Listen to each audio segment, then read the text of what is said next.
And coming off our first futures season, where we did not have near the same success as this team is used to, being the first season in several years where we did not make the playoffs. The one thing that did stay the same was the fact that us and the Falcons were definitely the top two teams in the division. Buccaneers didn't really give us much trouble, nor did the Saints, despite the records being, honestly, pretty close. Now, the season would end with a narrow Super Bowl race here. 10-7, the 49ers collect their 6th Super Bowl win over the Buffalo Bills. Nick Bosa is the MVP. The yearly awards over on the right-hand side. For the first time in I don't know how many years, we didn't have a single Pro Bowler nor award winner. And following that Super Bowl, Ronnie Stanley and Tyreek Hill would both end up retiring. And the first thing we have to do is hire a new offensive coordinator. Now, technically, the lore of this franchise is that in season 2, we hired former Panthers tight end Greg Olsen to be our offensive coordinator. Now, he was hired away following the conclusion to our season, so we are looking for someone new. Jamie Rodriguez is being hired as the new OC. And his talent tree is fitted towards having a young developmental quarterback, as we are going to get a little bit of some pass blocking from the tight ends, not that big, but we're going to have a boost to short accuracy, break sack, and 2 for medium accuracy. Now, whether that goes to help Bolden or one of these several first-round option quarterbacks, we will see, and this is a pretty strong top end if we choose to go that way, but it's going to completely depend on what we could find in free agency. Now, in our first moves of free agency, closed free agency, we've got some moves we definitely need to make. But first and foremost, the easiest option here is the 5th year option for Tyler Edwards. We will offer that. We've got him locked down for an extra year. I would like to keep around Greg Newsome. Now, we did offer a pretty good deal last time. Issue is the interest level is not very high. He was a little bit more willing to come back with some extra money, so we will be tacking on a few bit more here. Definitely raising it up, but we've got a lot of money considering we have not had to pay long term for a quarterback. So we'll make this a good, solid $50 million offer. We'll put in that, and he will return. One player who would be interesting to bring back, not much interest, but maybe someone we could move off from is Odafe Owe, as he's coming off one of his worst seasons in quite a while. Does he deserve to have a contract extension? Can we find a solid replacement, or do we just test the market? Well, he is 30 years old, but he's 87 overall and a star dev. He's looking for a pretty hefty price tag, and I feel like this is one we could look at a later point.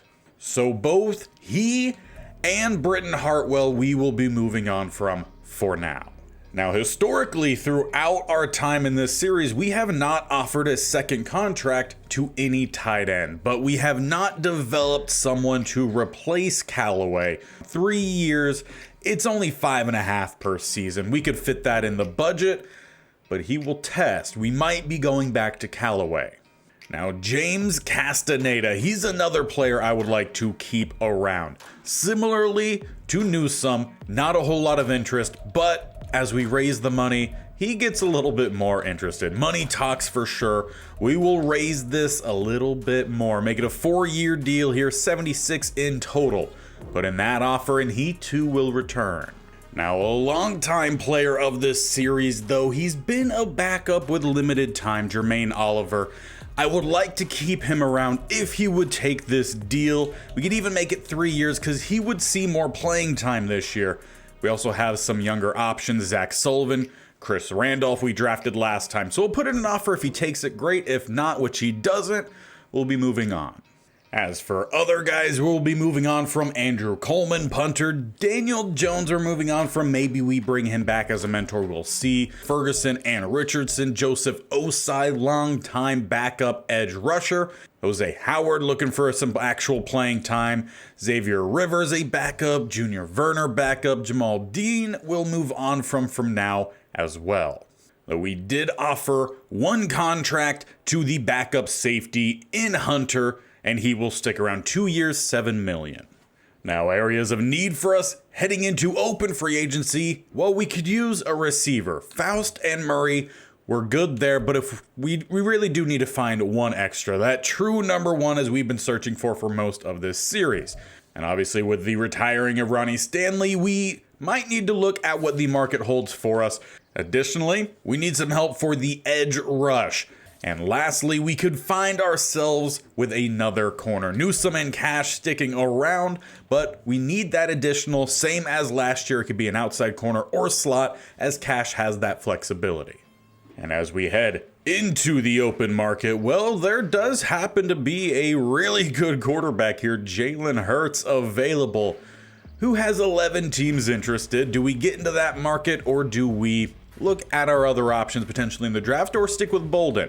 There also are a couple one-year stop gaps for tackle, and there are some offers coming in for OA without little interest. Not looking like it's going to be a competition we could jump into. As for the tight end market, Callaway does not have any interest coming in for him, so I feel like we could bring him back. He knows the system and could probably get it done on a cheaper deal. We'll put in that offer. Now, one interesting player here for an edge rush spot is Steve Jackson, 6'4", 256. He's on the smaller side. He doesn't come with a whole lot of strength at 78, but there's some finesse with some block shedding ability. And with no team currently putting in an offer, it also helps us that he doesn't have any interest. So we'll put in a 2-year deal here for Jackson. And we could try to also bolster that group, signing a veteran. Joey Bosa, he's down to an 81 overall. He's a normal dev, probably his last season as he is 34. We'll put in a decent offer here, and that should round out that group if they sign. And I think for the last player we're going to offer, Deonte Banks. He's 28 years old, 84 overall, star dev. Now, luckily for us, he does have interest in coming here, but we are competing against some other teams. So we're going to make this a 2-year deal worth $10 million per season. And with that, these are the 4 offers we are going to put in for this first round. Let's negotiate with them. All but Joey Bosa have decided. Of those 3, we sign each. Deonte Banks, Steve Jackson, and Donovan Callaway. Now, can we make it 4 of 4 with Joey Bosa? He has decided, and he too has joined the Panthers. Now, heading into the draft, this one appears to have some of the best talent spread out, but it starts at the very top. We've been looking for that true number 1 receiver, and Kai Bernard looks like he could be him. 6'4", 225, 21 years old out of North Carolina. All in all, he's a fantastic athlete, and it comes with a tremendous skill set as well. If we want to find that true number 1 receiver, we may have to trade up to find Bernard. And that would mean that we would be skipping out on quarterback here, giving our young guy in Bolden an opportunity to truly prove himself. Now, to match some of our other needs, we need help for the future at edge, and we don't have to go after it early. As we mentioned, this is a deep class, and there are some guys here you could find later on with a pretty balanced skill set. One of my favorite in the middle rounds, Trevor Logan. Round 3 to 4. He's 6'4", 287, 21 years old out of Auburn. He's got some decent speed to power blend that could play on the outside. Finesse moves with a little bit of block shedding. I know we just signed a couple guys. Insurance for the future, we could find that without having to pay too much. And that is the same for the future at corner. A lot of guys here that look really good, and it goes into the second and later rounds. One of my favorite here, Connor Hopkins, round 2 to 3. He's 6'2", 202, 21 years old out of Minnesota. He's got a pretty good athletic build. It's not the best, but it is pretty solid. And it comes in with A man, B zone and press, B tackle, 8 hit power and catching. He's got block shedding. There is not much here to be disappointed at. And again, we do not have to reach. But right now, our biggest worry is the fact that the Buccaneers, one of our rivals, they have a top 5 pick. They pick 2 and they are currently slated to go with Kai Bernard. What's even worse is the fact that the first overall selection is the Saints. Another one of our rivals. We would have to trade with one of them if we were to bring in Kai Bernard. And what makes things even more difficult is they have no cap room, so we can't even put in players into this trade. So we will not be trading for the first pick. But how about the Buccaneers? They have cap room. Are they willing to talk? Well, they are. And it's going to be costly for us to try to make any moves here. We would have to give them our next 3 first-round picks, a current 2, a current 3, and another current 3. Or just hand over some of our best players, all for one guy. I don't think we're going to find our number 1 receiver in this draft class. So with that, we will move to BPA as we jump forward. And indeed, it is Kai Bernard. We'll see him at least twice a year, and hopefully he ends up actually being an awful receiver, just because we could not come and get him. And the Rams are coming in with a very interesting option here. Philip Washington, next year's 2 and 7. Now, I think I would like to try to counter this, but Philip Washington is an interesting player. He is a true 83, star dev at 23. Now, the release, that has not been developed very much, but he's got really solid short, some very workable medium, deep, not so much, but that's not where our best accuracy is with Bolden. The hands are good, and on top of this, he's actually had a very productive first 2 seasons. His rookie year, just under 956 touchdowns. Last year, he went over 804 touchdowns. That is far more impactful than any of our receivers have been in a while. And we'll end up working out a deal that gives us the receiver in Washington. We drop 9 spots in the draft. They move up 9, and they'll get a 5 and a 3 as well. Now, the reason I made that trade is because I would love to bring in an offensive lineman here, find the best available. So I think we go with Sterling Walters.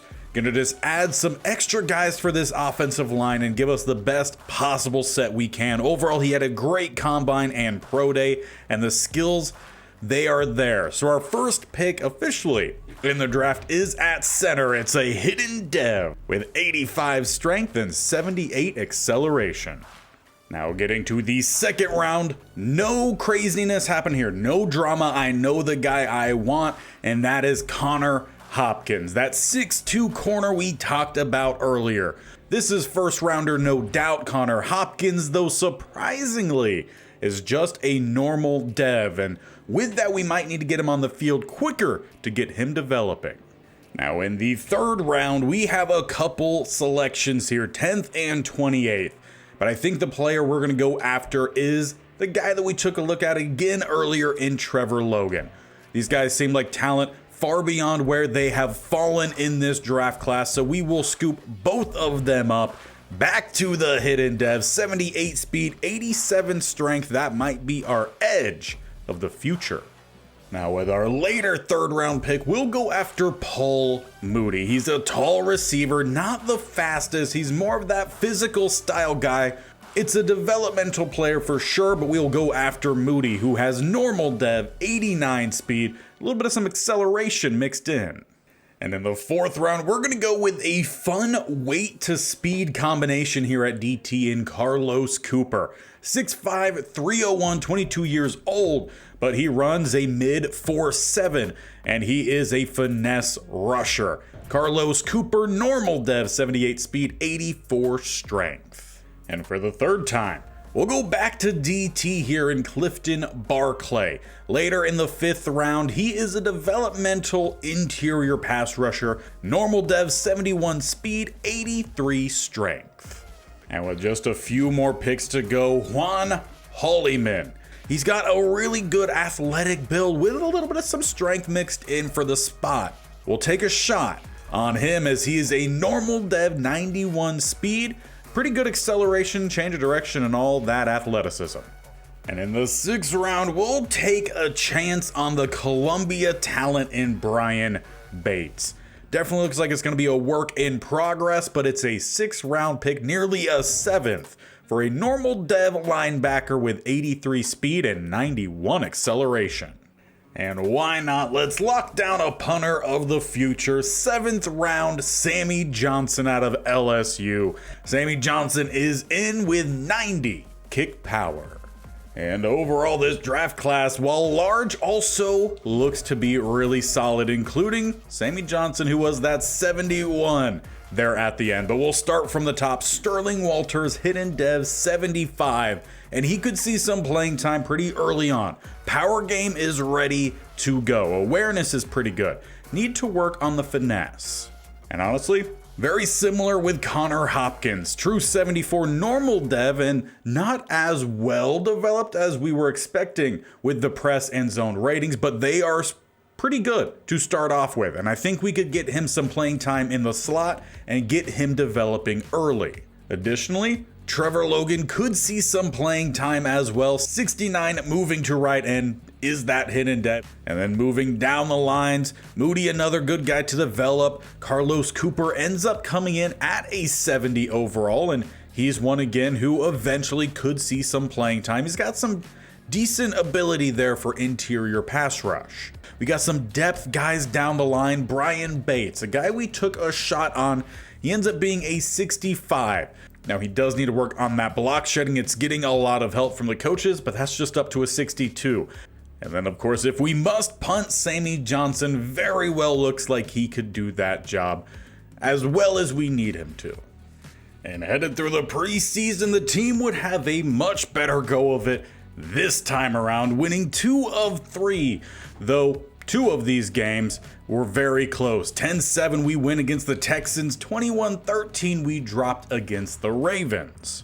Now, through the preseason, Aaron Bolden did not turn the ball over, completing just under 70%. That is good to see. We did also sign Sam Darnold strictly for that mentor tag. Running the ball, Barry, 3 yards per carry. Ball was better. He was closer to 4, though no touchdowns for Ball, 2 for Barry, and Aaron Bolden scrambled in for another touchdown. Now receiving, Timmy Aldridge. I want to say that's 2 years in a row in preseason that he has led us. Defensively, Carlos Bass led us in tackles, but Zach Sullivan was behind him, and we need him to step up this year as he's now that new number 3 linebacker. Tackles for loss, we had quite a lot, spread out. Top 2 though, Bates and the rookie in Connor Hopkins, who did get some playing time in the slot, and KC Palmer. He led us in sacks through the preseason, good to see. 2 for him, 1.5 for Bates, who looks very ready for the season. And Quincy McCullough picked up a half. We also had some interceptions, Deontay Banks and Greg Newsome. Kicking wise, Cole Ford did miss an extra point, something he rarely has done in his career. Now, of course, moves had to be made to get down to 53. No surprising cuts or releases from this preseason. Everyone just went to practice squads. Unless they were too old, then they were cut, and those were guys who are 24, 25 plus, and under 70 overall. Now, heading into the next season, offense is starting to change a little bit. We've moved guys around the offensive line as the rookie Walters will start at center. Carvey moves to right guard. Clifton moves to right tackle. Bolden is getting the start game 1. Faust is now wide receiver 1. Washington 2 because he doesn't have as much release. Murray still playing in the slot. Defensively, also seeing a little bit of some change as no longer is it Stockton, Hodgins, and Hartwell. Sullivan steps up, and you might notice that we have a changer at safety. Brothers will start the season at strong, as during preseason, Edwards, he fractured his shoulder blade. He will be out till week 7, so we're going to see Hunter, good thing we re-signed him, get the start for the first 6 weeks at free. Newsome and Cash start on the outside as Banks will get the start in the slot. Though we want to also see some play from Hopkins, 3 of the 4 defensive linemen return from last year. We switch out Owe with Joey Bosa.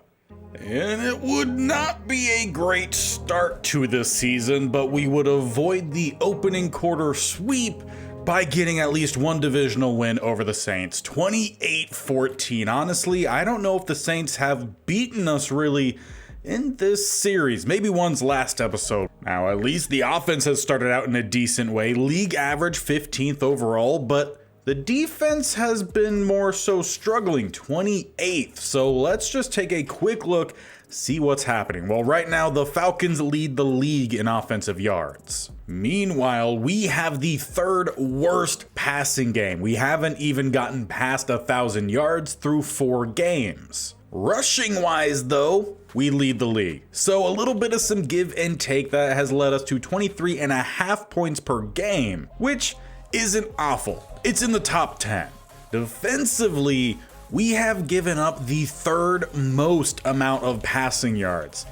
Not really like us. Meanwhile, we're just under 500 rushing yards given up, which also leads us to a really bad point. We've given up 109 points, which is, again, one of the worst in the league. Individually, Aaron Bolden, 4 touchdowns, 3 interceptions. It's nothing great from him. Has at least gotten some more touchdowns on the ground. We could tack on 2 more.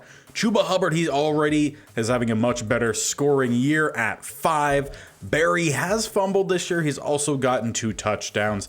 Receiving wise, Taylor Murray leads us, 243 and a touchdown. Faust, only 12 catches. Boston, 11. Washington not seeing many targets of that bunch, but he actually leads us in touchdown receptions, in which Chuba Hubbard also has 1.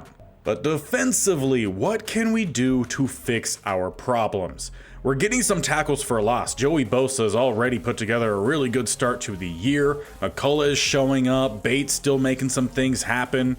So maybe it's just the fact that we're missing Edwards, and maybe it opens up some playing time for the rookie corner. Now that change would not help out in the next one. 50-3.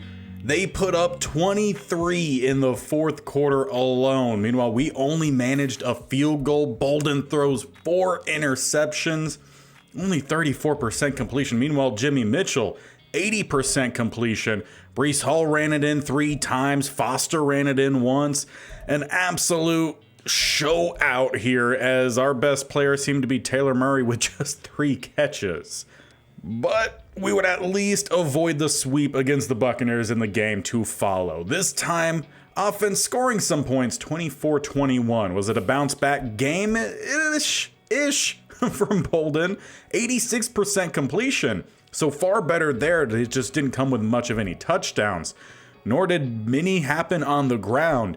Chuba Hubbard, 3.5 yards an average. Bolden scrambled around a good little bit. Josh Jones did get in the end zone, the rookie running back for the Buccaneers, and Barry on 4 carries got 14 points. Receiving wise, yeah, Kai Bernard in his first game against us, as expected, he put a good one up. 88 yards on 6 grabs. Murray got back into the end zone. Jared Randolph, they've spent 2 top 2 picks on receivers during our time in this franchise, and neither one have really done anything spectacular. Defensively, Stockton, 10 tackles, 9 for Hodgins. We were in the backfield a good bit. How about some sacks? 2 for Castaneda. Kalijah Cansey got one on us. He's always picked up some. Bates and Bosa combined for some. Interception, Greg Newsome. But as we head into the middle core of the season, the DB group is finally back in full as Edwards makes his returns. Brothers goes back to free, and we'll see what his defense looks like, finally completely healthy this year. And the middle part of the season would prove to be a struggle for us, even with our defense back fully healthy, though towards the tail end, we started to pull off some wins, including a 28-27 win against the Patriots, leaving us with 5 games left. Now, if we were to even remotely get close to the playoffs, we would essentially have to win out, as we currently are the worst team in the division. And it hasn't been this way really since we started this series. So we've got some climbing to do, and if the Falcons can start losing some games along the way, that would help us out. But in good news, we have had our second draftee hit the 90 overalls, and it is none other than Joe Brothers. Into his third season already, he's become one of the best safeties in the league.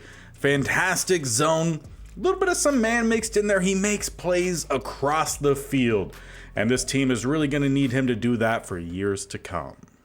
And we might need his leadership to help us build again, because we did not play ourselves anywhere close into playoff range, though picking up 2 surprising wins late might have played us out of some big time draft positions. We'll have to see when we get to that point as we continue on here. The first season of today's episode ends with us at the bottom of the NFC South.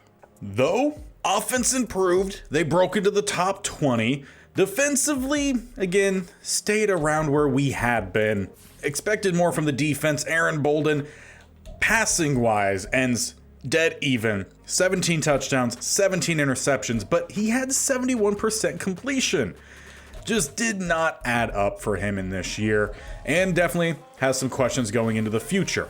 Chuba Hubbard, he cracks 1,000 yards again, 8 touchdowns. Bolden had 5 rushing touchdowns, 1 fumble. Barry had 13 rushing touchdowns, only 63 carries, and he was our primary power back.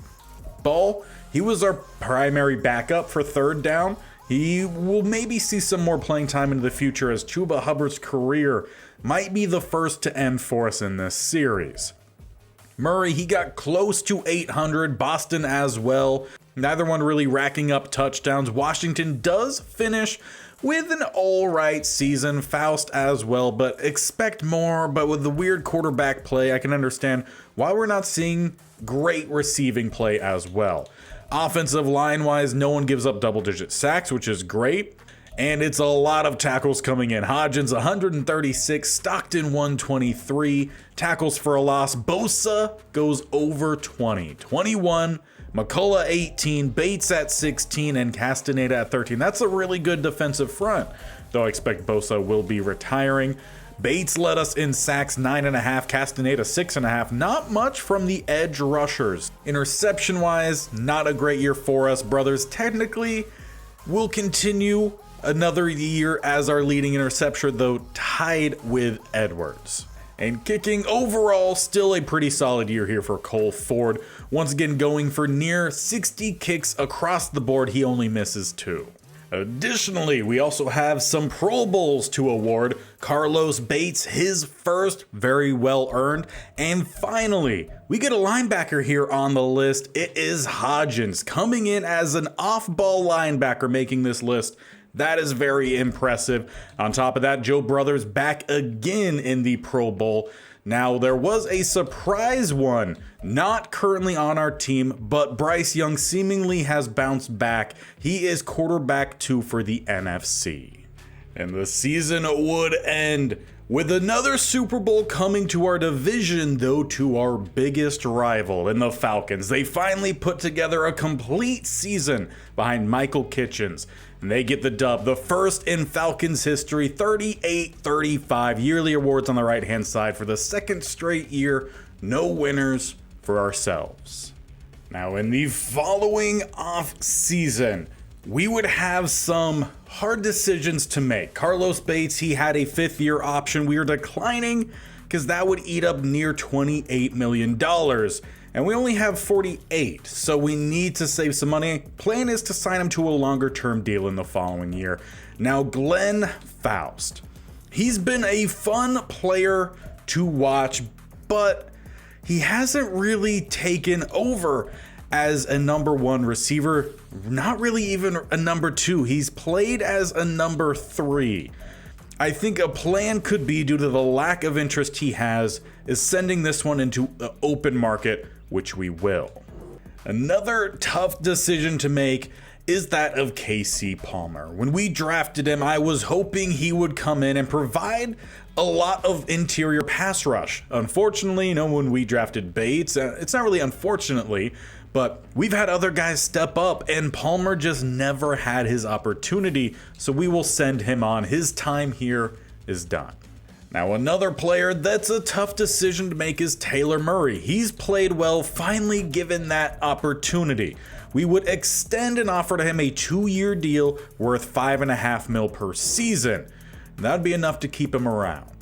Now, one player who I did extend an offer to but declined is Taylor Winters. We'll see if the fullback comes back in open free agency. As for other offers that were made and signed, we will retain Jameek Ball. 2 years, $8 million. Obviously, we brought back Chuba, but he's regressed. We're going to start seeing a much more heavy rotation at that running back spot. Quincy McCullough is coming back on a 4-year deal worth $64 million, as well as Madison Boston, a 5-year deal worth $67.5 million. Now heading into open free agency, we needed to clear a little bit more cap space, and we've got some players we can move. Deonte Banks, we just signed him last offseason. He ended up getting replaced by the rookie. So we'll send him to the Browns for a 3rd-round pick. And in the open free agent market, honestly, with the money as it is, we're not looking to do anything crazy, just trying to bring back our players in Faust and Winters. Now, luckily, the interest that's there is only for Faust, and it's not massive interest. So we could go cheaper than the deal we would have had to give him in closed free agency, and hopefully they both take it. We will evaluate one time. Neither have decided, though no interest growing for these two. Evaluate again. None for Winters, but now the price for Faust is increasing.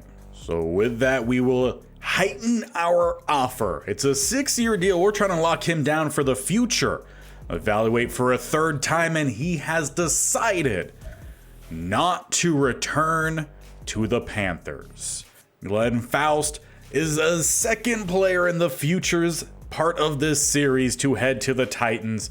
Dak Prescott also decided to go there last episode. Glenn Faust, we appreciate you. We hope you finish off your career in a strong way. Come the end of free agency, Winters would finally retire, and we would bring in a veteran receiver to help fill out that group. Terry McLaurin is signed. It's another veteran signing, no longer the same player. He's in the lower 80s. He's still got some speed. He's got the release. Hands aren't quite what they used to be, but still, I think he could come in as a mentor as well for a potential guy if we can find him in the draft. Now, speaking of draft, I think this is one we have to go all out in. We've got the depth. What we need is that top-end talent, and, well, there's a quarterback sitting at the top, Bobby Bird, who is a true top 5 talent. 6'5", 225, 21 years old. He's a field general out of Auburn. He still has a little bit of that mobility, but he's got elite throw power. He, however, is a little bit injury prone. That is an F. He doesn't have great throw on the run. It would change the offense a little bit to be a true pocket passing style, but the offense already is changing. If we could pick him up and find a receiver to come with him, that would be the perfect draft. And my favorite is Matt Henley. 6 foot 189, 22 years old, out of Kansas State. He is a deep threat archetype with plenty of speed. He's got some pretty good 20-yard shuttle as well, broad jump, a lot of things to like. His best route running is down the field. He's got solid hands. He's got that release. He still has to work on a couple things, but this isn't one that we have to press on early, which means we could try to trade up, get Bird, and then use a combination of maybe some players and picks to go back after Matt Henley. So getting into the draft, what will it take to get our new quarterback? And the deal has been struck. It's a 1st and a 2nd for not only this year, but the next 2 years to come. Now, we do get back a 4th round pick in the following year. All this to trade up for Bird. Now, of course, we have Bolden, who we could trade as well, but we know that Bobby Bird is the true top 5 talent. And hopefully he could get this offense back on track. Hidden Dev with 96 throw power, add the 81 speed and 86 acceleration. Let's keep him clean and let's find ourselves back in the playoffs. Now as we jump forward to the 15th pick, Buccaneers, our rivals, are on the clock. And we've had a run of receivers go. And I'm pretty sure, and indeed, Matt Henley is next up. We've got to find a move, if possible, here with the Buccaneers.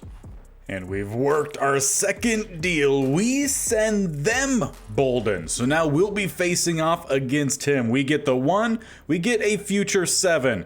We also have to send them a bundle of 3s and a bundle of 4s. This might help them get better, but for us, we're going after a desperate need at receiver.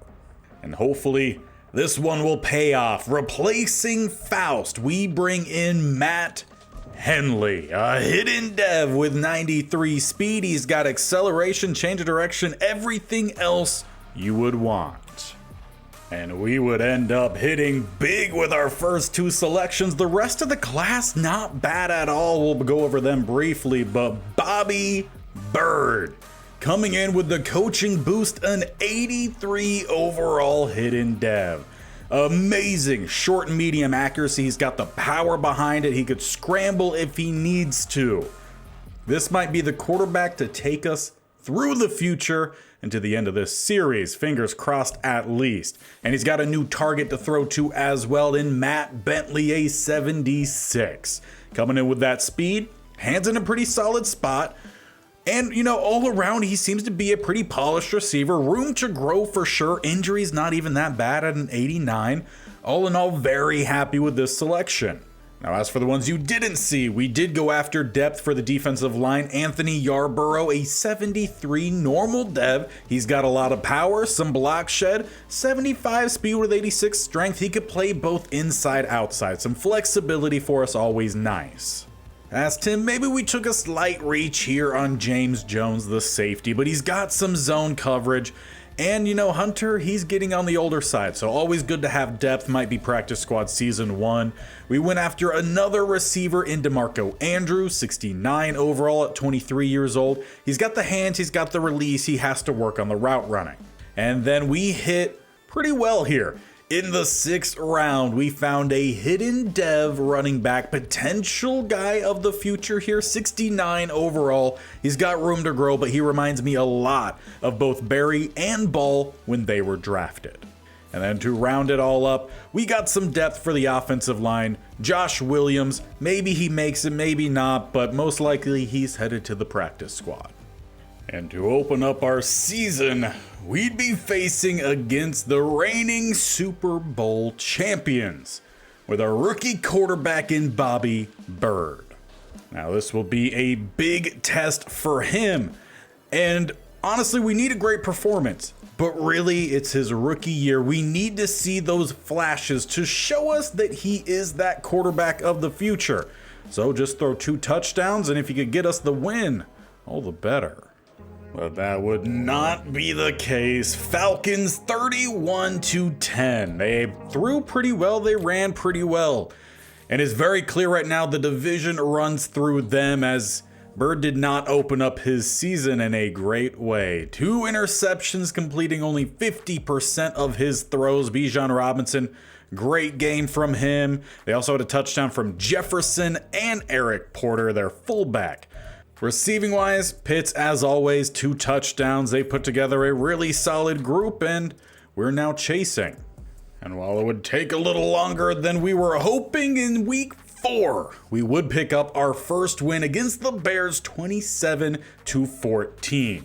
And in this one, Bobby Bird tossed 3 touchdowns, 75%. Just had to catch his legs. Chuba Hubbard, he did fumble in this one, but he also picked up 77 yards. We did give up a touchdown to Wayne Jones. Receiving, Ashton Weber did well. Terry McLaurin got in the end zone, and Boston in the end zone twice for us here. So while it was not the start to the season, we did finally get that first win. The Falcons haven't played great. They're 500, but the Buccaneers, out of nowhere, with Bolden at quarterback, have started 4-0. Apparently, he just needed a new start. As he started this season, 7 touchdowns, 1 interception, 71% completion. Well, hopefully for him, it's a good turnaround. Meanwhile, for one of our other former quarterbacks, Bryce Young has been replaced by the Rams with Patrick Mahomes. Bryce Young has definitely not had the career he was hoping he would have, and he was doing much better with the Rams. But it seems like his time there is done as well. And after the next few games would roll through, we would pick up 2 of 3 wins, including avoiding the sweep against the Super Bowl winner Falcons with a 2017 win, though we did get swept by the Buccaneers, but immediately bouncing back with the 24-17 win over the Browns. And that puts us here week 8 against the Bengals with some really big news. As we were all hoping, not only do we have an X Factor quarterback now, but we have an X Factor receiver as well. Bobby Bird, his X Factor ability is Gambit with the superstar abilities of Quick Draw, Anchored Extender, and Tight Out, with room to add more. As for Henley, his ability is Yak 'em Up, while Superstar is Energizer. Hopefully with those two getting their traits, they are ready to break out and carry this offense back to atop the division. And from there, the team would be really streaky as we would get through our bye week. Overall, feel like it's on a positive turn. We take our break in week 13 and get ready for the final push. Yet again, 5 games left to go with another tight divisional race. With the Buccaneers remaining on top, the Saints and ourselves have started to put together a little win streak. Meanwhile, the Falcons, they have fallen off since their Super Bowl win, honestly in a very similar way than what happened to us. The Buccaneers trying to get their opportunity, 2 games up on us, 1 game up on the Saints. And remember, we did get swept by the Buccaneers earlier in the season. So really, it's more like we're down 2.5 games.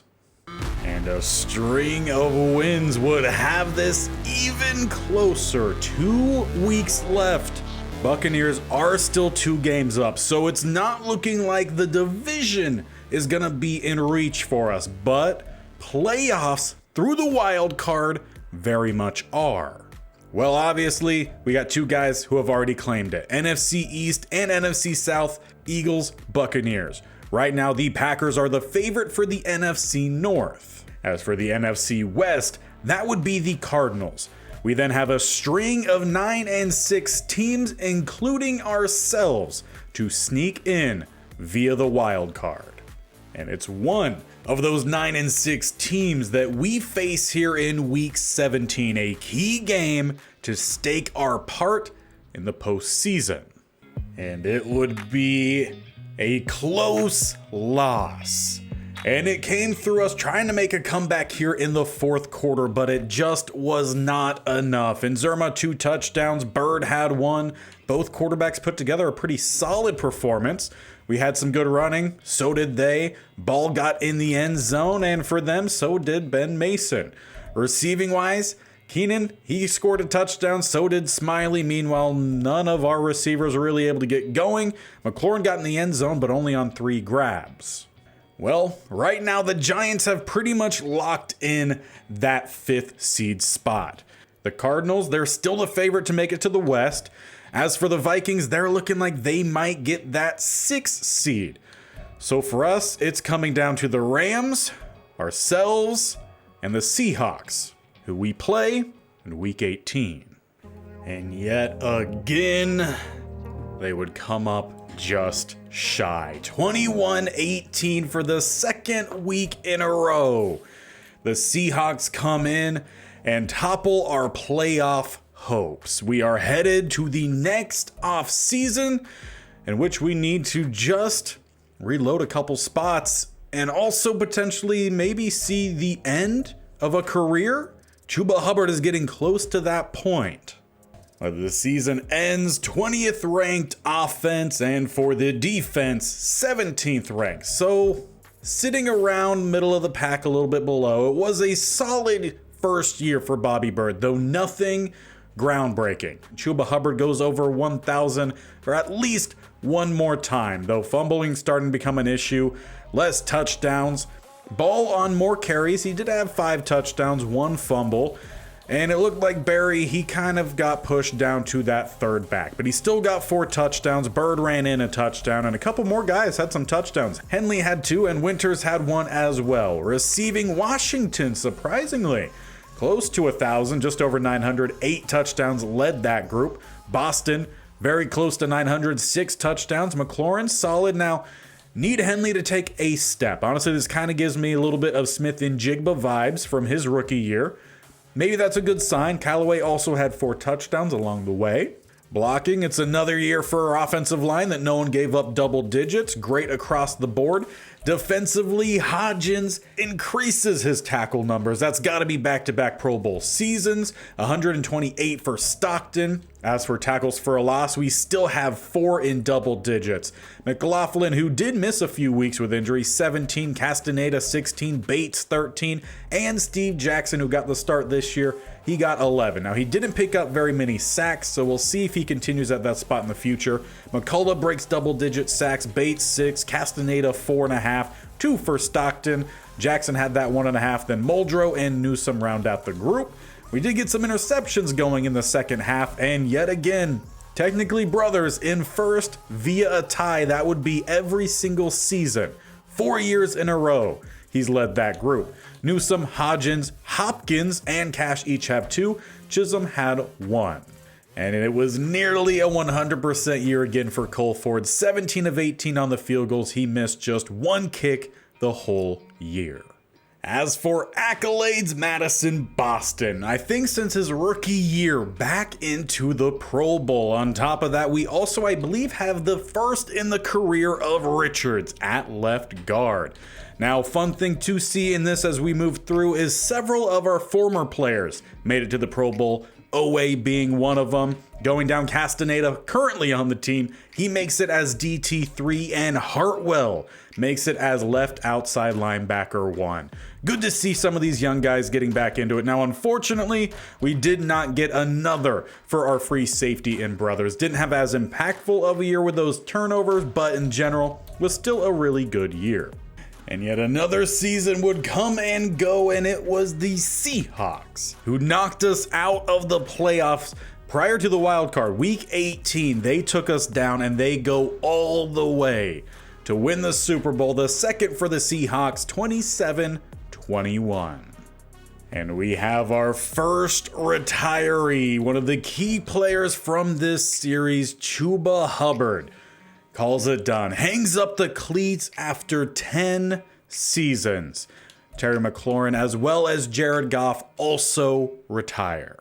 But Chuba finishes his career in a strong way with 5 straight 1,000-yard seasons. Honestly, could have very well been 6. He was a key player for us throughout our time in this series, and he even put in a large workload very much early on in the receiving game. He had a year with 1426, 1303. He racked up so many touchdowns, and he finishes his career 9th on the running back board all time. He had 1 Super Bowl win, 1 NFC championship. He won 6 yearly awards, and he'll go down as one of the best in Panthers history. But as is real life, the show must go on, and that includes having to try to re-sign some pretty big players this offseason. Now, to make room for all these signings that we've had to do, as we did put out some pretty big contracts, we've restructured both Madison Boston as well as Quincy McCullough. That gave us room to keep around Cole Ford, hopefully to the end of his career. On top of that, we have brought back Ben Carvey. We signed Carlos Bates to a franchise tag. Free safety Gerald Hunter returns. Greg Newsome is returning on a 1-year, $21.5 million contract. Tyler Edwards, he's sticking around for 5 more years as it is a $60 million contract. Iquanu takes a 2-year, $58 million contract. And we signed Joe Brothers to, I don't know what the record is for safeties, but a 6-year, $132 million contract. He will be sticking around until he too hangs it up. Well, as for our draft plans, it's BPA, but they're all going to be late round picks. 4, 5, 6, and 2 7s as we traded away those hauls to bring in the 2 X factors for our offense at quarterback and receiver. So let's see who we're able to get with what we've got here. And overall, it wouldn't be anything flashy, but we would bring in a couple guys at a couple key spots for us. Mostly going to be depth, but we do find a cornerback in Ramon Benjamin, 69 overall, true 68. Aaron Montague, a linebacker. As for Lyle Westbrook, running back out of Army. He's going to come in with, again, some interesting attributes here. We got a very tight, similar group of running backs. But where the real work for this offseason is going to come post-draft, where we have to restructure some more contracts, try to work some trades as well to fill out some spots in DT, where we have Jerome Sweat. He's been a long-time favorite for me, but it's at the point where he hasn't seen much playing time at all. And I think as he looks to wrap out his career, maybe he should find a new home. And I think we found a good trade partner here. With the Tennessee Titans, DT's their second need, and he would be a starter for them. We'll ask for just a 5th round pick in return, and he's going to a new team where he'll actually get to start. Now, another guy we could look to trade as he's rounding out his career as well, Gerald Hunter. He's got some really good zone coverage, but he's just sitting back here, and it's time maybe he finds a new home. We'll save some money in the process as well. And he too will be headed to the Tennessee Titans, as he would be another starter for them as well. Their defense needs some help. We'll take a 6th round pick, and that clears a little bit of some cap. And for a fun reunion here, with our last bit of cash, we're gonna sign Rashad Bateman back to the team, and that does it for any moves we could do this season. And after yet another troubling start to a season, through 5 games, we've only just picked up 1 win. Good news is that was in division, 24-21 against the Falcons. But right now, the Buccaneers have a hold of the division, and again, we find ourselves struggling out the gate. The good news is we have our 3rd player that we drafted reaching that 90 overall mark. Ignore the morale. Quincy McCullough is a 90. Same as the number he wears on his chest. And he's put together a really good career from a rocky start his rookie year where he didn't really collect much of any stats. He is now the 6th best edge.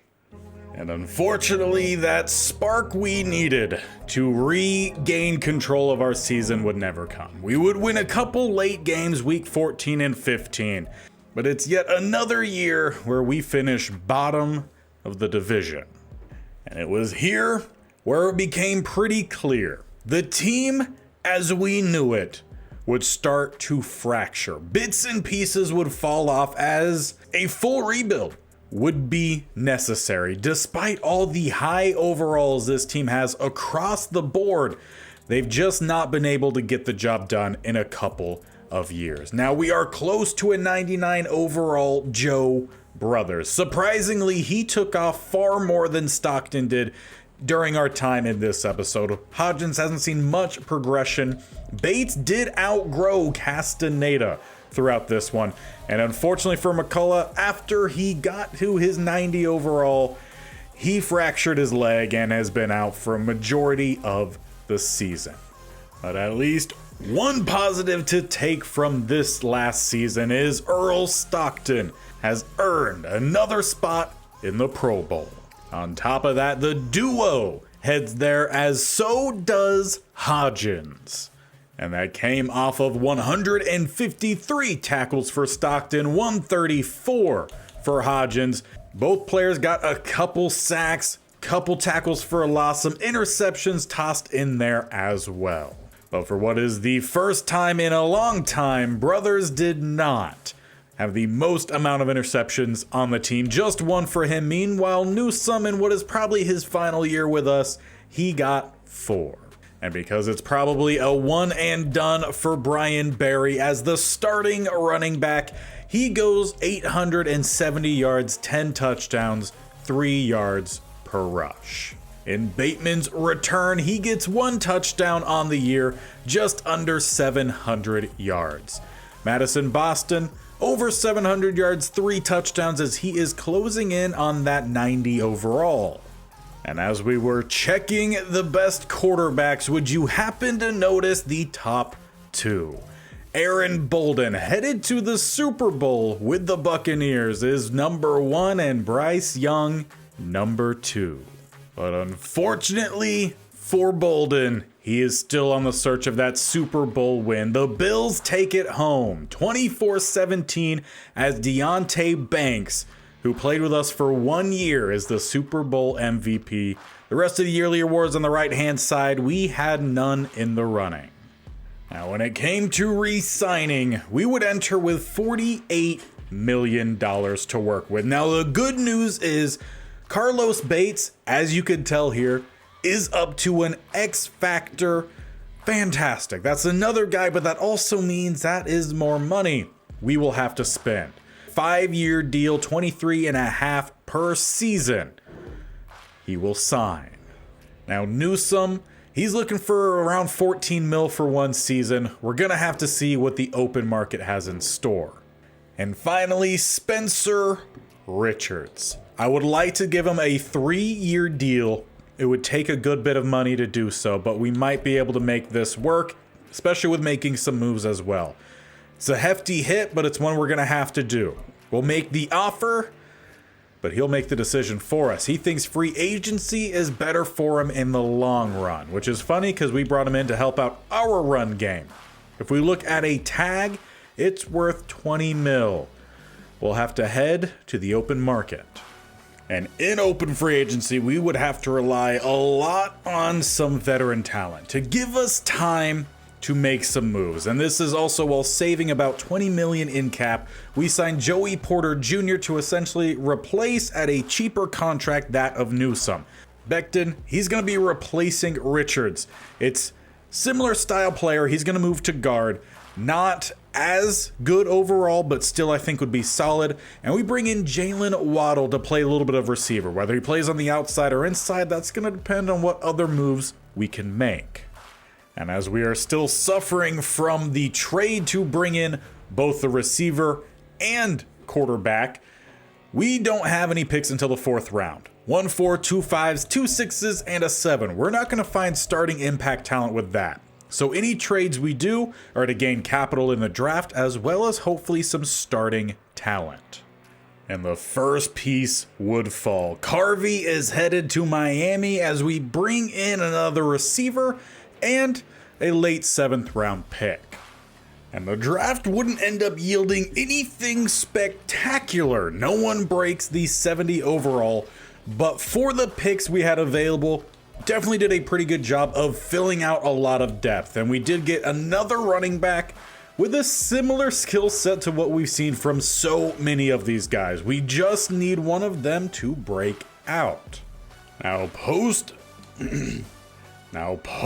draft, we would also make a couple more moves before the season would get going, including signing Mike Onwenu, moving him to left guard to help shore up a weaker spot for us. We also released a couple backup quarterbacks as we signed a new backup quarterback we'll get to. CJ Gardner-Johnson, I'm pretty sure we started off with him during this series. He is returning as a backup. On top of that, KC Palmer also returns.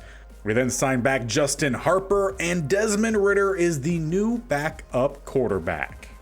And as we get yet another season underway, even more, this team is changing. Of the offensive line, we started today's episode with only 2 remain, and they are the bookend tackles.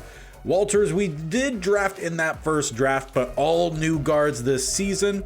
Pretty much all new running backs, as Barry has been relegated down to essentially the running back coach. None of our receivers that we started today off with are still here. It's just Boston waiting to hit that 90 overall. Defensively, a lot more of this core has stuck around. McCullough, Castaneda, and Bates for the defensive line. Stockton and Hodgins for the linebackers. Edwards and Brothers at safety. And Cash is the last remaining of our cornerback group. And of course, we cannot forget Cole Ford. And as we move our way up to mid-season, it would finally be a good start here. We get 2 wins, a loss, we trade back and forth, and then we pick up 2 more wins. For the first time in a while, this division, it's in our control at the midway point. And in a massive bounce back season, we would continue that win streak all the way to week 12. We would trip up a little bit, but then we would close out the season in a strong way. 42-7 against the Chiefs, winning this division by a good margin. It just took being a little bit stricter and having to say goodbye to a couple players. But we go 13-4. Making it to the playoffs as well as the Falcons. So the Buccaneers' time at the top of this division has fallen as we have retaken it. And on top of that, we also take the number 1 seed in the playoffs. It was a rough few years, but back into the playoffs, and it's a good start here. Back and forth play before we take a bit of a lead before the halftime whistle. 21-10 into the second half, drawing it back closer. Fourth quarter, do or die. Packers take the lead, we retake it, and stolen late. The Packers knock us out in the divisional round. But massive promise coming back from a few poor seasons, getting back to the playoffs, winning not only the division, but being the number 1 seed. Unfortunately, the boys just wouldn't be able to get the job done. But officially, it would be by far Bird's best season as quarterback, going over 4,000 yards, 39 touchdowns to only 3 interceptions. Running the ball, Chris Brown has started to take over that spot as he would go for near 1,200 yards, 7 touchdowns. Westbrook also got a good amount of carries for 8 touchdowns.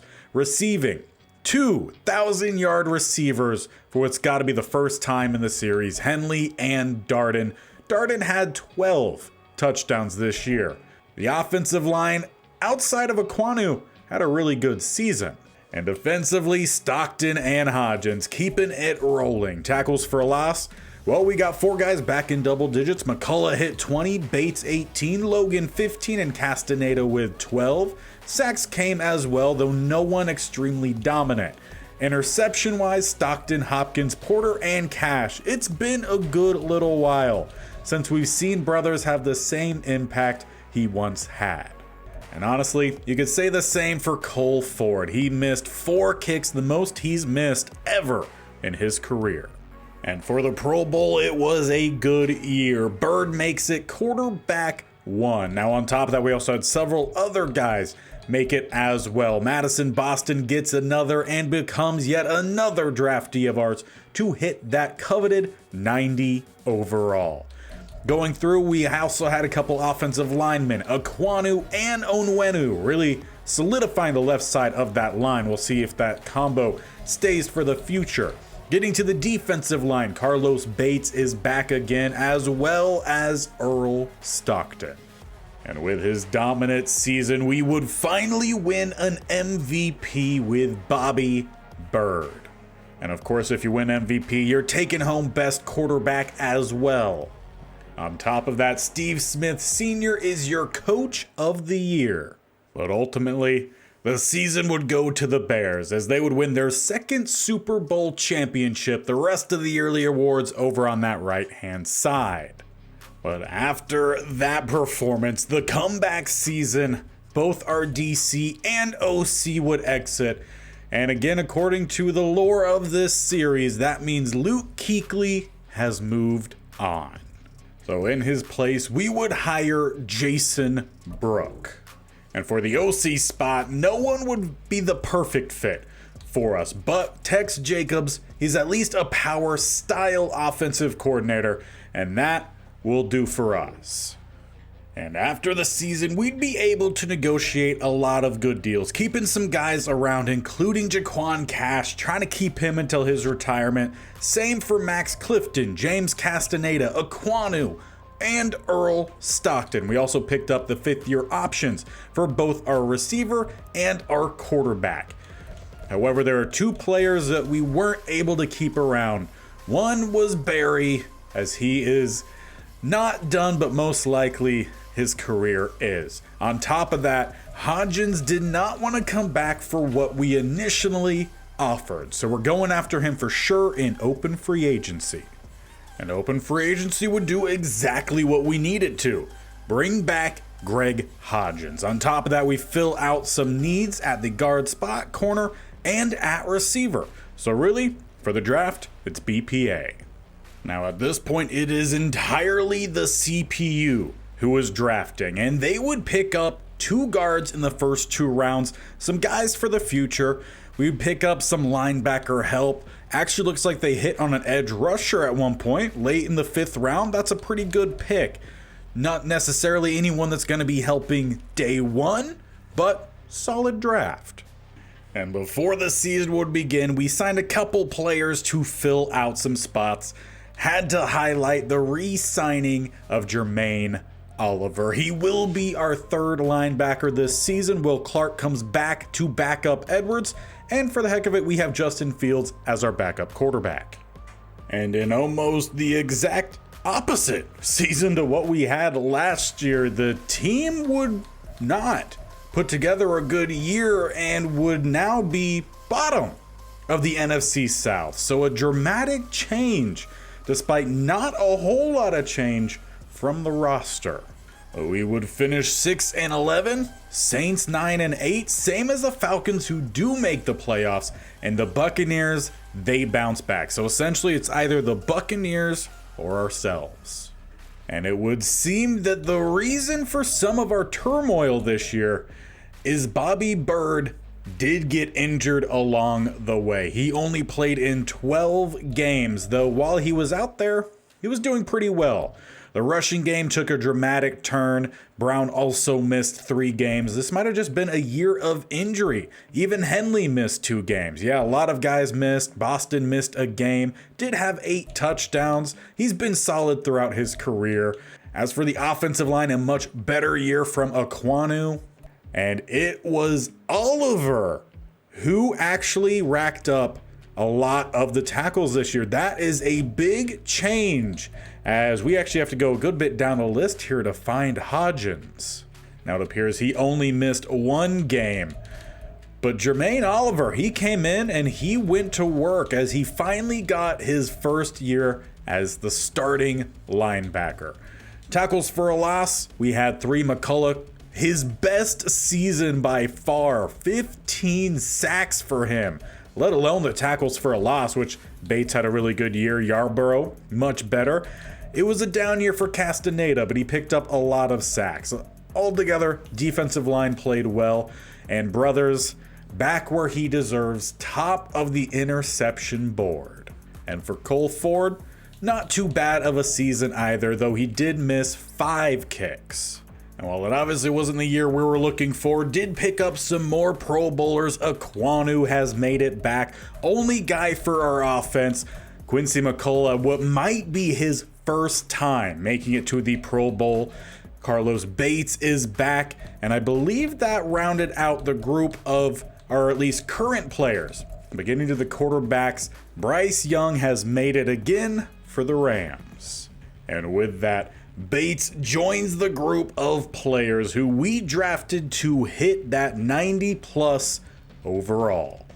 And for another one of our former players, Bolden would end up winning a Super Bowl with the Buccaneers. 24-17, they take down the Patriots, though it is Ben Gore, a safety I actually wanted to draft at one point, who is the Super Bowl MVP. Yearly awards on the right-hand side again, no runners for us. And while we didn't have any current Panthers retired, Jedrick Wills Jr., he was with us for a while. He is done after 14. To add to that list, both Rashad Bateman and Odafe Owe. Another guy we had for a little while, Max Mitchell, also done. And to round out another guy who also played for us for a little bit, Walker Little is done after 13 years. But after the season, some issues would arrive as we would have no money to negotiate contracts whatsoever. And that means the like of Sterling Walters, Quincy McCullough, Ekwonu, Yarborough, Darden, so many, Jaquan Cash. So many of these guys we do not have the ability to keep around. And that means for them, their time in this series is coming to an end. Starting with Quincy McCullough, who many people thought was a bust first round pick, ever since then came in and just put up the numbers. I mean, his first year, 4 tackles for a loss, 1.5 sacks, and he played every game.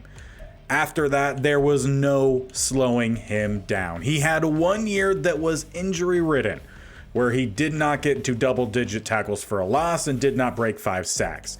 Everything else was dominant play from this guy, and I think he was one of our best edge rushers and was extremely fun to play with. Next up is Ekwonu. The stats don't do him justice. As a pass blocker, yeah, he looked fantastic, for sure. He had a couple seasons where he slipped up, giving up double-digit sacks, but where he truly helped this team was in the run game. His power was dominant. And we can't forget about the surprise of, I feel like, the defensive back group in Jaquan Cash, drafted not expecting him to play. But pretty early on, his rookie year, he got put in and he got 2 sacks, 3 interceptions. He was the surprise of that year. Now, not every year was he extremely dominant, but pretty much every single year of his career, he got big plays. Unfortunately, his time, as well as many others, are done here. He is definitely the slot corner I will remember from this series. And I'll even throw in some words here for Jermaine Oliver and Will Clark. Both longtime backups for us, never quite got their time to shine, though Oliver did get this season, and he did well with it. They were always there. We knew we had depth. We knew we could rely on them, and we appreciate their efforts. And after what was essentially a mass exodus of a lot of our former players, they weren't necessarily replaced. In the next draft, we would go receiver in round 1, 74 overall. We would pick up another guard, though the previous guards we drafted were more of tackles. This could actually be a guard for the future, which is good for the team. They would also draft Frank Morant. Essentially, that is an Oliver replacement, potentially even a Hodgins. We would go with a corner in round 4, 70 overall, a tight end in round 5, free safety round 6, who was a 70, good selection there, and a tackle 46 overall in the 7th. And as another season would come and go, it was a bounce back year for us, though it was another one under 500. Our boys would go 8-9, this time with the Buccaneers and Saints making the division, the Saints winning the division. First time in this series that's happened, as the Falcons and us, we were at the bottom half. But we're honestly running out of players to check up on as well. Madison Boston, he racked up a lot of yards in this one. 832, though only 2 touchdowns. Blocking wise, Max Clifton did give up 6 sacks, and he's the last of our original offensive linemen. Though defensively, Earl Stockton is keeping it strong. In his 11th season, still over 100 tackles. He had 5 for a loss, and he did get a pick, plus he forced a fumble and recovered one. Tyler Edwards, he was our second best tackler, 83, 2 tackles for a loss. He split a sack, he did not get any picks, but he also forced and recovered a fumble. Hodgins, it's been a steeper drop-off for him, 62 tackles in his 11th season, though he did pick up 4.5 sacks, 5 tackles for a loss, and another forced fumble. As for Castaneda, he had 14 tackles for a loss, 6 sacks. Brothers, not a whole lot from him this season, unfortunately, and Carlos Bates, 10 TFLs, 7.5 sacks. And Cole Ford nearly went 100% on the year. He missed 1 extra point. And not sure how much longer we can say it, but Boston picked up another Pro Bowl appearance. No longer with us, but Ekwonu also in the Pro Bowl. And haven't heard from him in a while, but Hartwell picks up another appearance as well. And we had to make sure Cole Ford got one more before it was all said and done. He's the last of our group this season.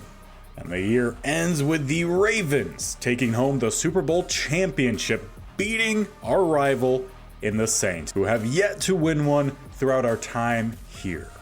In the following offseason, we would have two more of our long-term players receive contract extensions. Madison Boston, 3 years, $46.6 million, and Cole Ford, 1 year for $7.22. And with the team in massive cap trouble, they would not be able to sign James Castaneda. Just as in the previous season, it is a cut strictly due to poor management of the money. And some of that might come back to me trying to force these guys around. But during his time here, James Castaneda was a staple. So many big plays. His first couple of years, nothing too flashy. But he really took off in that fourth year and started racking up a lot of tackles for a loss. He had one down year, but overall, he was a dominant defensive tackle in the league. Continuing on in that thread, Earl Stockton as well would end up hitting the open market.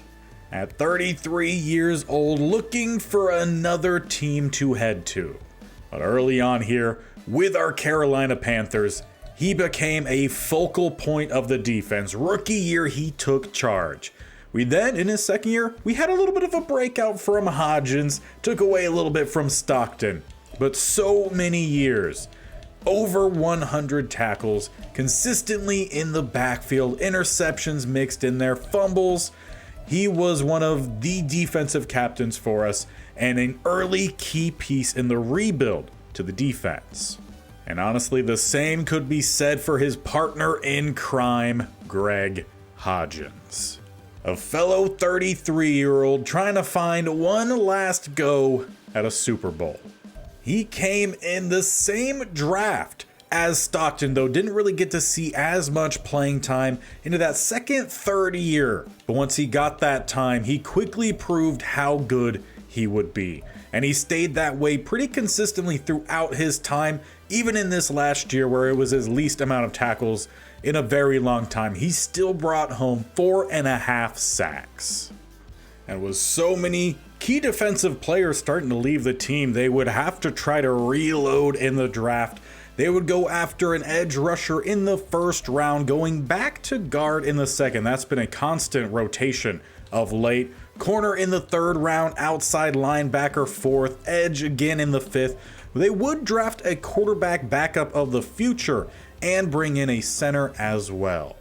And as the team heads into another season, it is by far not a team we recognize. On offense, the only remaining player we have is Madison Boston. On defense, we have the two safeties and we have Carlos Bates. To help make room for other key needs, Max Clifton ended up being released and picked up by none other again than the Tennessee Titans. Consistently, they've picked up some of our old players, and hopefully he ends his career also with a Super Bowl win, just as I hope all of the former Panthers players have. But he was a key player for us, really molded him towards that power. Originally was an agile offensive lineman, but he fit in well, and he's put together a great career. And as time continues going by, surprisingly, after the mass exodus, the team would put together a solid season. They would make it to the wild card, but unfortunately, yet again, they would be one and done, 24-17. And in that process, Madison Boston would have a solid season, though nothing very flashy and probably not great for fantasy, as he only had one receiving touchdown. But defensively, it's an entirely new look here at the top of the board, and it is sad to see. McMillan and Lawrence are the new top tacklers, though Tyler Edwards was at least involved in that race. 89 tackles for him, 3 TFLs, no sacks, no picks, and no fumbles. As for Bates, he was still getting things done in the TFL market, once again being very high on our board, though not the best, as Yarborough would actually put together a really good season. Bates would have 4.5 sacked in the process. As for Joe Brothers, his time out at free safety kind of kept him away from some of the action. 59 tackles, 1 TFL, no forced fumbles, and at kicker, very again coming close to 100% Cole Ford. And this time around, it would be a Super Bowl championship for the Patriots. 26-14 over the Commanders as they finally make it here. Once again, I believe that's a first for the series. Terrence Tillman is the Super Bowl MVP. But after leaving the team, Jaquan Cash does finally hang up those cleats. After 12 years, he moved on to finish his career with the Steelers. In the same retiree class, James Castaneda as well. 11 years in the league for him. His final team was the Raiders. And you can tell we're coming close to the end here. Aquanu retires as well as he finished off his career with the Bears.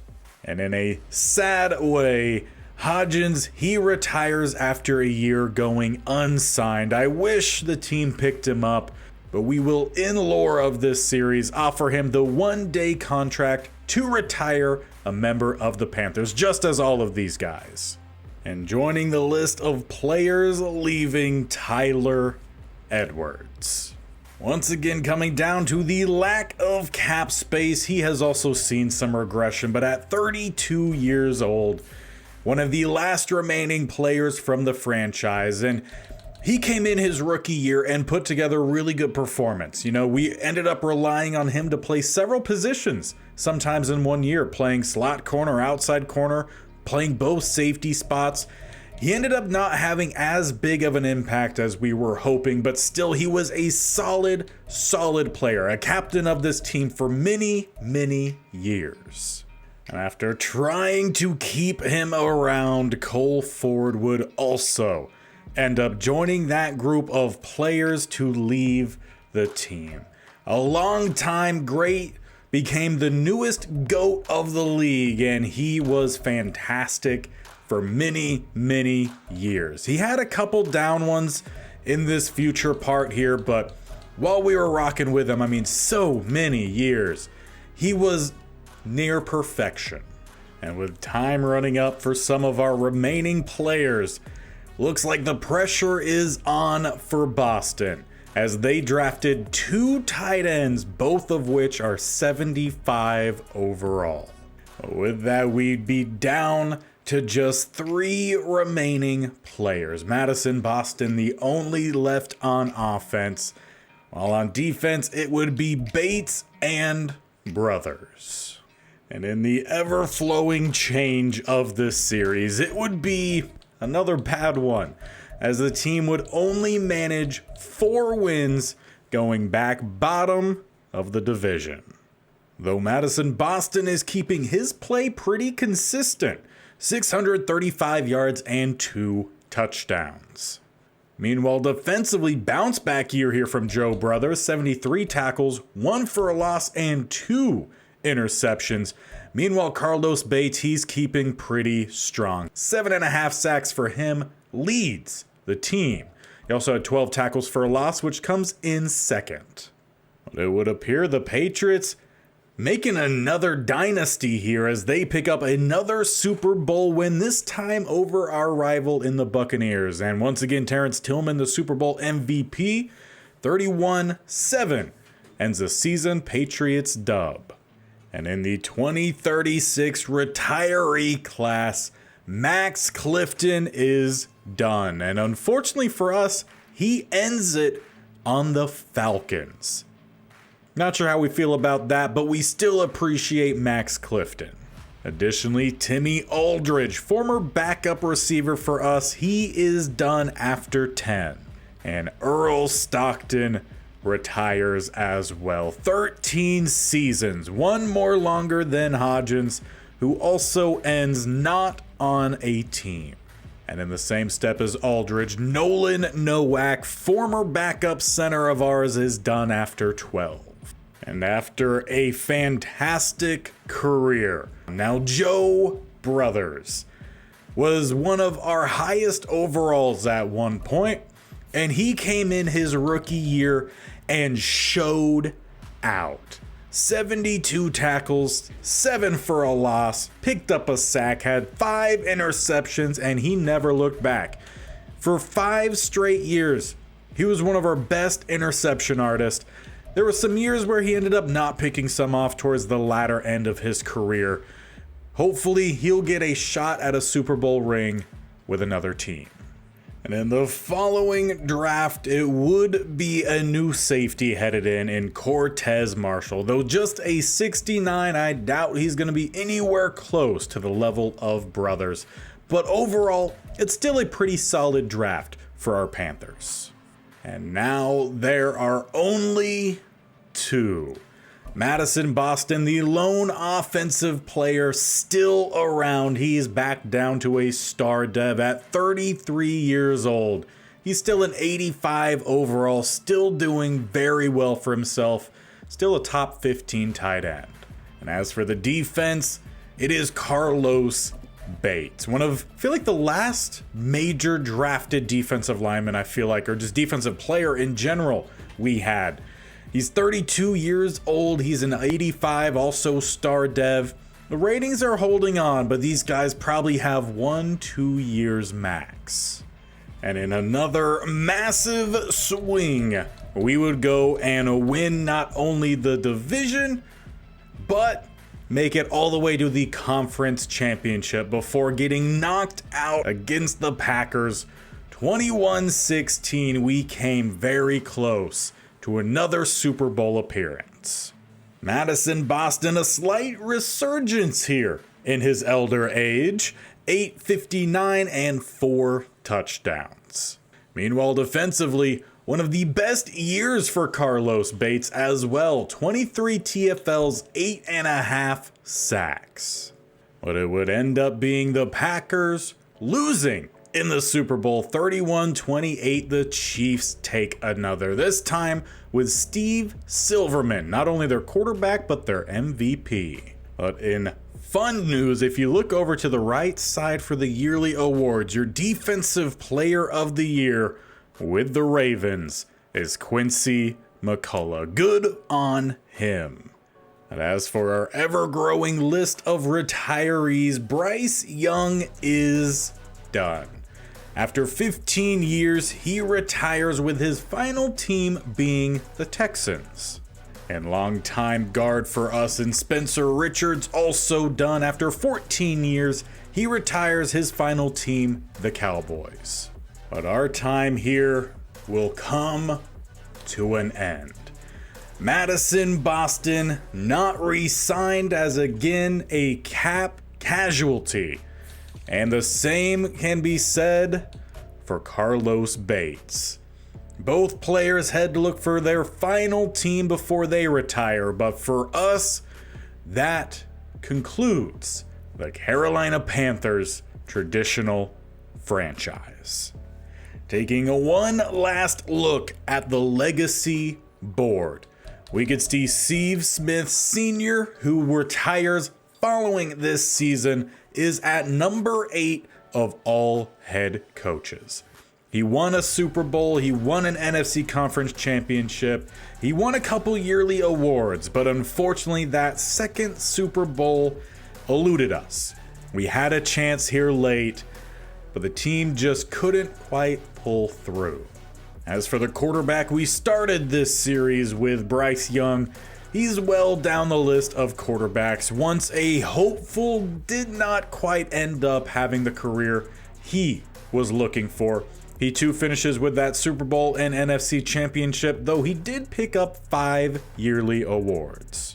But how about that fullback that honestly I kind of forgot about as we moved along here? Winters ends up being the highest rated fullback in the legacy board. To me, that means we have ourselves a Hall of Famer in Winters. Now, while we never really had that dominant receiver drafted from this franchise, Glenn Faust was that receiver that we did draft. So let's finish taking a look at what he did once he moved on from us. So 2029 was his final year. After that, he went to the Titans, where he put up 1,000 yards, 6 touchdowns, nearly 900, 700, about 700 again, and he stayed with the Titans for a good long time, putting up another 1,000-yard season. But he wrapped up his career with the Jacksonville Jaguars, primarily being a backup receiver. As for Madison Boston, he finishes 8th on the tight end board, 4 yearly awards for him, and several Pro Bowls along the way. As for offensive linemen, well, we have Richards here, 8th on the left guard board. Jumping to the defensive line, Quincy McCullough. He ends 3rd all-time left end behind Gregory Rousseau and Max Crosby. And he took home 2 Super Bowls by the time he retires. 8 yearly awards, some Pro Bowls mixed in. I think that is another Hall of Famer from this series. Sticking with the defensive line, Carlos Bates, he finishes 8 on the board. No Super Bowls or championships for him, unfortunately, outside of divisional championships, but he did win some yearly awards and he took home several Pro Bowl seasons. Now, while he never really got to shine with us, I will shout out Brenton Hartwell. Drafted by us, he is 6th of all left outside linebackers. Now, on top of that, one of our other backup linebackers, Sullivan, he ends up getting on the list as well, though most of his big play came after he left. And you had to know Earl Stockton was going to be pretty high on this list as well. 7th overall middle linebacker. Absolutely phenomenal career. And I just have to throw out a little bit of some disrespect. His partner in crime, Hodgins, is not on this list, but he never got the respect he truly deserved during his time out there. But one guy who did get that respect he deserved, Joe Brothers. Unfortunately, another one of those big time players for us that did not win the Super Bowl, but he did pick up yearly awards. He took home Pro Bowls. He was a key part of our defense. This time the tandem does stick together. Edwards finishes 5th for strong safeties. An absolutely great career for him as well. And there's just one last player for us to check.